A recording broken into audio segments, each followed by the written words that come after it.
年夜饭硬菜干炸肉段超强一版讲解，不放过每一个细节，配方毫无保留。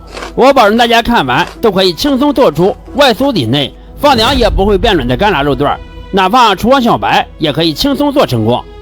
咱们先搞灵魂脆皮糊，这步是脆壳不塌的核心，千万别嫌麻烦。我们碗中加2大勺土豆淀粉，加清水没过淀粉2厘米，泡足半小时就可以。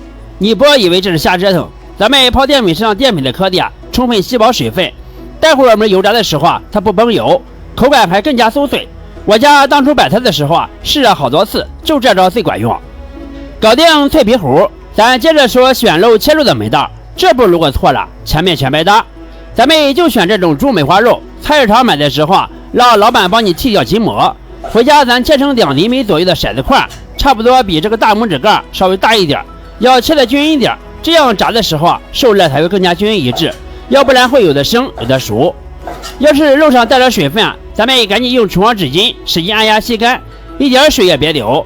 这里我给大家说一下咱为什么要选择梅花肉因为里脊肉太瘦，炸完跟火烧棍似的嚼不动，五花肉呢又太肥，炸完腻得慌。只有梅花肉肥肉相间，跟大理石纹理似的，炸完不柴不腻，咬下去还带点油脂香，那味道绝了。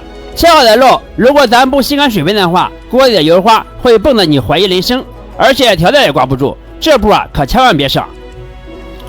肉处理好以后咱们就调葱姜水，这玩意可不是单纯的去腥，还是让肉内肉爆汁的关键。葱姜蒜咱们各抓1把，用刀拍扁，然后扔进碗里，再加1勺盐1勺味精，冲半碗温水，然后使劲抓使劲揉，抓的葱姜蒜都发黏，香味全部跑出来为止。咱们拍扁葱姜蒜是为了打破它的细胞壁，香味要比切成丝切成片要浓10倍。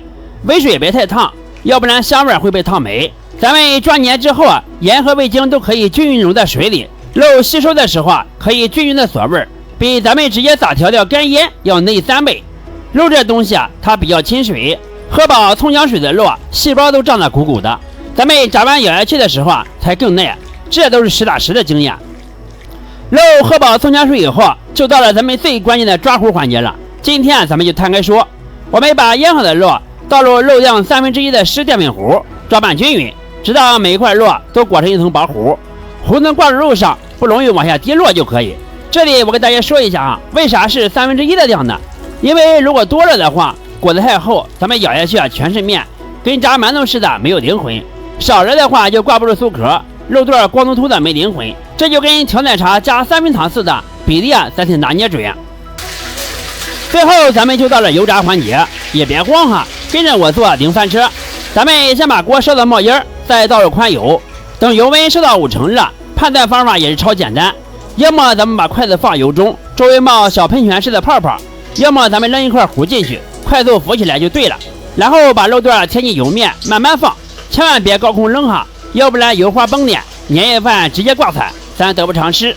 第一次炸保持油温170度左右，炸到肉段完全定型，表面微黄，大概炸2分钟就捞出来，别炸得太狠。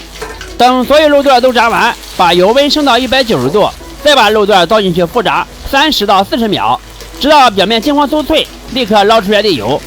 这里我给大家说一下为啥要热锅热油呢？因为你不把锅提前烧热就倒入油的话，下肉的时候毕竟粘底。我当初第一次做的时候就粘着锅底全是肉渣，二次复炸的时候更关键。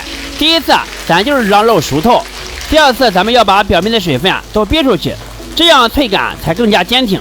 记住油温别超190度，要不然会发黑，肉段直接变成黑暗料理。火候咱得拿捏的好好的。炸好的肉段咱们控油，直接装盘就行，不需要额外加任何调料，都相当流口水，外酥里嫩，脆壳掉渣，越嚼越香，根本就停不下来。这道菜放2小时都不可能回软。今天我就用这道硬菜，申请出战抖音年味争霸赛，不服再来战。